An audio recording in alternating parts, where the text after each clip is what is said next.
Alright guys, so I finally got around to taking a look at the 33 pilots that's actually available to pick from the selector tickets. So I will be going over like an actual tier list in just a little bit. So I'm just gonna do my spiel, my I guess kind of my intro for this over here. So if you guys are planning to pick one, I think there's actually three options for you guys. One is you right now you pick a pilot that's going to be fitting a unit that you already have. You know you're missing a pilot. I think you can kind of go for that route. I think that's actually not too terrible in a sense. Or B, you can wait until part two, because part two we will probably be getting a unit pick tickets as well. So at that point in time, I think they will definitely make it 1-to-1. So you can wait until that point. Probably you can pick a unit that you never had before, both pilot and unit. Then you can get that square away. Option C is probably going to be looking at the tier list, because I have broken out by their merit, by how feasible they are as far as the category description, how well they will be able to fit into future unit or other unit that's not applicable to their designated unit. So I went with that. So let's go with option C. Option C is going to be the tier list. So with the time constraint, I have already put them with their respective palettes on their listings, and then I've also paired them up with the units. So if anyone is wondering, oh, what palette goes with what unit, I got that done for you guys, so you guys can take a look at it as a whole. I think S tier all the way to D, they are definitely, some discrepancy. You guys might think they're a discrepancy, but I think they are intended to be in there. So I'm also going to be showing you guys a sketch that I did. So basically I took a screenshot of all 33 of the palette, and then I just scribble on top of the on their image of how many actual description tags they are applicable to. And you guys can see they are a few in here that's actually outrageous, because they have 8 categories that they can fit into. That's busted, right? But without further ado, let's kind of get down to the list. So S tier are pilots that are applicable to their strongest, their like really meta unit in a way. I think Rux is right. I think she's good, even though she may not have the most versatile or the most tag out there. But the unit that she's offering, the Gundam, I mean, is probably right now renowned to be one of the more better unit that you would recommend to new players. So if you don't have the unit or you don't have the palette, definitely go for it. I guess later down the month, exceptionally well. And then Aina, she offers 3 different elements for both 1 and 2, or skill 1 and 2. So she's broad, but she does not have the most effective in a way, but I think she's definitely good for a new player, so I think we went for that. And then we have, I think this one is the Banshee Norn. So this one is a Reedy. So he is exceptional in a way. He gives you a really bursty range sense or a melee sense, so I think it's good for a for the time being. So that's gonna be up there.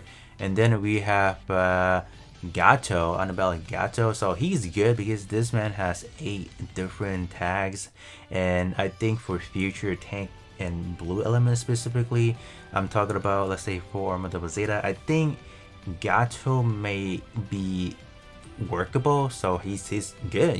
My man got 8 tags. I mean, give him a break. give him a break. He's good. All right. And then we have you right here. So he also has, I believe, 7 or 8 tags, and then he's that one off palette where I feel like is better to get both the unit and the palette, and he's actually quite good. All right, so that's why I think it's deserving to be up there. And then we have I think this one is a Blue 12. So this one is the Banshee NTD. This one has insane tags, and then unicorn wise, you guys already know the game loves unicorn. So they will be releasing tons of unicorn stuff in the near future. So I think that's definitely going to be applicable to future units to use. So same thing as Reedy, that's why they're up top. And then as far as the A, B, C, and D, I think they are definitely self-explanatory in a way. They have, various description tags that can be workable for unit, but in my opinion, they have some really niche category that I feel like you're not going to be able to satisfy throughout. So I think this shard is alright because he does not have those niche tags like I think it's like successor, rival unit, or I think what's another one, Zaku type, for example. So this version of the Shards Ascensible does not have that, so that's why I put the other two down below. No, I put them in right here because they're actually pretty mid. So you guys might disagree, but I think that's probably where I'll be placing them for the time being. And I think we have some really quote unquote you guys might think is niche. We have Chloe right here. She only offers two. She has only two category, but I believe her description is actually quite effective. But I think two tags it's just not enough. If we once we move forward, she's gonna get left behind, and then she does not really have a lot of places to be used in, except for like the Pale Riders or like your Tortoritas, for example. So I think that's gonna be where I'm placing her at the time being. So we have that. There's a few in here that I think might be, a little bit questionable. So we have Seema. I think Seema is probably a questionable pilot, even though she has the same property as one of the Banshee. I think the Banshee NTD, I think it gives you like 128% ring sense right off the bat. But I think when we do take a look at her grand scheme of things, like the other niche tags, they are really niche. So she would have been S, but despite the fact that those are there, I just cannot bump her up to S, so that's why we have that. Same thing for this guy over here, the one that pilots the Zaku one with the big gun. A lot of people uses him in arena. He's definitely a pretty good damage dealer if I say so myself, but the problem is the tags. He just don't really have, he has a lot, but I think a lot of them are really niche. So in the near future, when you're not using the Zaku one with the big gun, for example, you ain't gonna be using him at all, and he does not really have a lot of places to be fitted into. So I think I'm definitely being generous of putting him on A, but ultimately I will definitely bump him down to B because future forward wise, he's just not going to be effective. So we have that. Is there some honorable mention why we don't put them up top? Oh, we have this one, Zoten. Yeah, his unit is good. We have the Senenju Stein. He's a fantastic blue ray unit to target your generic unit, but I feel like they shafted him really bad on the category itself, so it hurts a lot. And it just, the series is coming from narrative. Yeah, narrative does not really have the best support out there, so it's kind of unfortunate. So I just cannot give him any more. So he's not going to be effective besides just using it on, let's say, the Senenju Stein. So if we are rating it just the pilot itself, it's just going to be right where it is.